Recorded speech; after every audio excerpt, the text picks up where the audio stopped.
What's up, guys? It's been a minute. Um, got a lot of news, good and bad. Um, everything about the V, of course. The Veloster's doing good. Some of you guys may have knew, but the head gasket was shot, so it's been down for a few months. But that's not what I came here to talk about. More importantly, I had a tuner. His name is Xenon Element, and he passed away, unfortunately. He was super dear to me, honestly.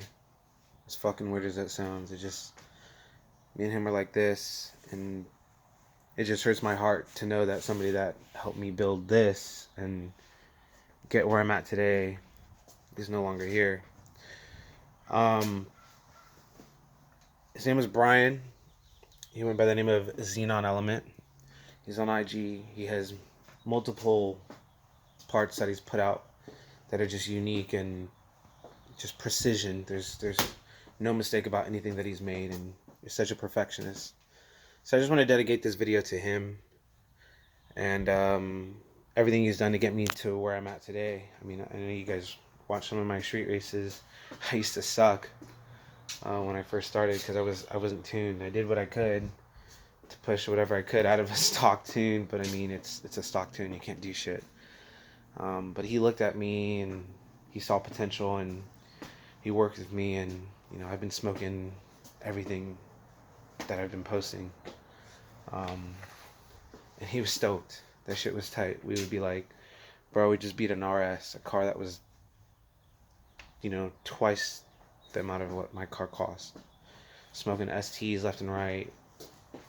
But it wasn't even about that, honestly. After a while, we just built a relationship, and he taught me a lot about the car and cars in general. And mind you, this guy had 3 Veloster turbos. He had a 13, a 15, and he recently just bought a 16 Veloster turbo. And he bought a Veloster N as well, with the Theta engine, the 2.0T, that new one that just came out. And everyone's just super hyped about it, but he shut it down. And he was like, that car just, it's not the business. From what he said. I don't know. It's hard to tune. There's a bunch of other complicated things that he ran into. So he went back to the 1.6, and we're killing it. I'm running E85 mix with 91, and I pushing about 265 wheel horsepower. So yeah, this video is just dedicated to him, and I want to give you guys a rundown of everything that's done to the car and what was done to the car recently. Mind you, I'm at 119,600 miles, so I'm up there. It's my daily. So here we go. First thing I did, of course, I got a new head gasket replacement, as well as a new valve cover, because when I came over here on my own and screwed down this bolt for my coil, I over torqued it, and I cracked this headpiece. So I had to get a new valve cover, and it looks beautiful. It's nice. I'm still venting 3 ports to atmosphere: my breather, my PCV, and my oil cap, which should be a clean side separator, but there ain't nothing clean about it because I'm just venting this shit down to the ground. And if you guys want to know where these actually go, I'll show you. I kind of have them bunched up together, except for this one right here.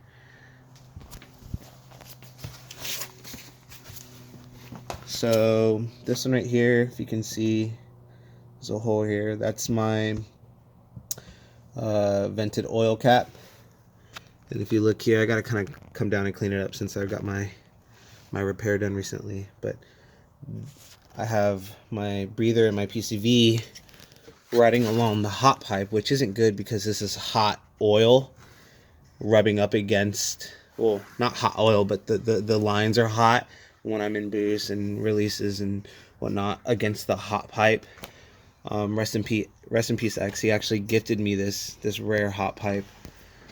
It's pretty cool. It actually has fins on it to dissipate heat. Nothing I've ever seen on any other hot pipe. He gifted it to me, so thank you and God bless on that. But I have these lines going all the way back, up and over the frame, and if you look here, that's where they vent.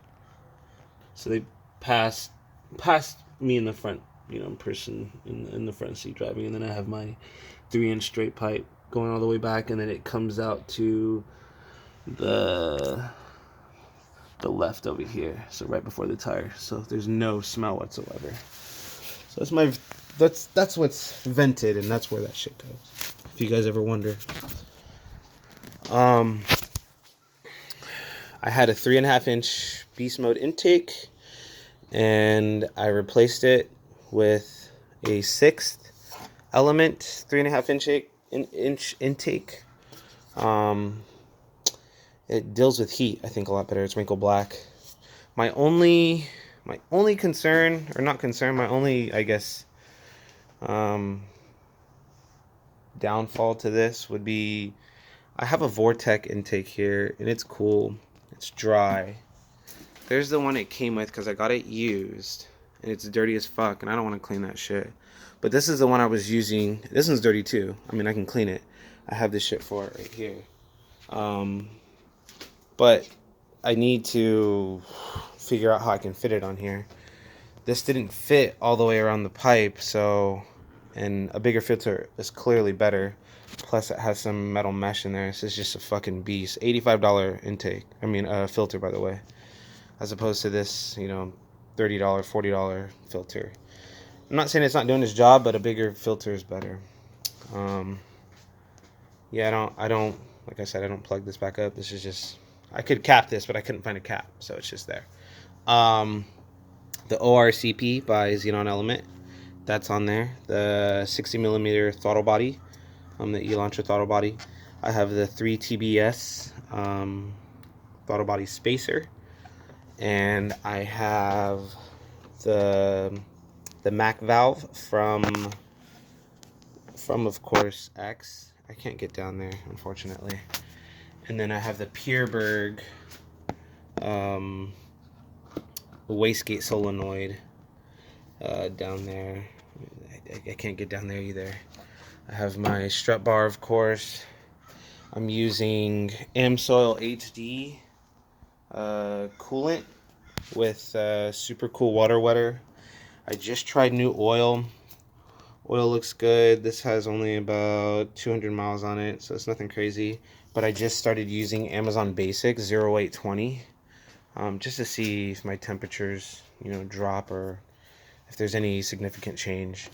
I got a new serpentine belt, and I also have, most importantly, I got another thermostat, which is a 160 degree thermostat as opposed to the 180 degree thermostat.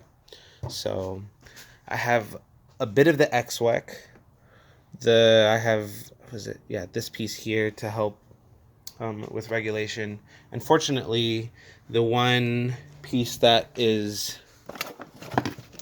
supposed to clamp from over here to over here and all that good shit, it was touching something hot and it burned. So that XWEC is now gone, and I feel bad because, one-of-a-kind pieces by a gentleman that passed away that left a huge mark on the Veloster Turbo community. I mean, he's no longer here, so. But that's it. Oh, yeah, that's not it. I actually swapped out my intercooler for another intercooler. This was mine, but it was in an accident. So a lot of the fins were crushed and I'm not going to say it wasn't providing insufficient airflow, but I'd rather have something that doesn't have crushed fins, so it's actually doing its thing. And every time I fill up, of course, I'm using the Arc Oil fuel treatment, AR6200. So I'm still on the stock fuel pump, stock injectors, everything, and I'm doing an E40 mix with my tune. So E85, 91, yeah, and I think that's about it. The car looks good. I wish I was more into the way the car looked. I mean, it has so much potential, and everyone's like, damn, that's a nice car. And this lip right here alone is pretty fucking dope. The red trim. I need to clean my rims. I don't know if any of you guys knew, but this is Premium Youth Lab. Premium Youth Lab was actually Hyundai's like younger generation of like tuning cars and whatnot. A little bit of a history on a Wikipedia about it, but it's pretty cool. So I think that's it. But yeah, you guys just let me know if you guys have any other recommendations as far as, you know, what I should put on the video, on the content, and if you guys need help, I'm always here to help. I'm not really into like showing myself, but for this video I had to, because this guy did a lot for me. So rest in peace, X.